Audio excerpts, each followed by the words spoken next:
Lagi ng kasabay ng tag-ulan ang panganib na dala ng dengue at pagkamarami ng nagkakasakit nito, kadalasang nagkukulang sa dugong pansalin. Kaya bilang paghahanda ay magkatuwang na pinangunahan ng AFP, Training and Doctrine Command at ng lokal ng pamahalaan ng matatalaib ang isang bloodletting.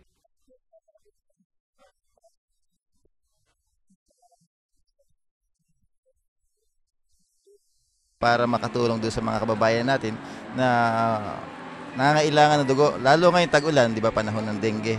Katuwang ang mga volunteers nursing students ng Central Luzon Doctors Hospital. Nakaipon ng halos 50 bag ng dugo na handa ng ipamigay ng libre. Malaking tulong na rin ito, lalo na sa mga mahihirap at walang pambayad. Kasabay nito ay ang isang dental mission at ang sama-samang paglilinis ng kapaligiran ng mga residente para maiwasan ang mga pinangangambahang sakit ngayong tag-ulan. Berhilyo Bunag para sa Hataw Balita ng UNTV News Worldwide. Berhilyo Bunag para sa UNTV News Worldwide at ito ang balita.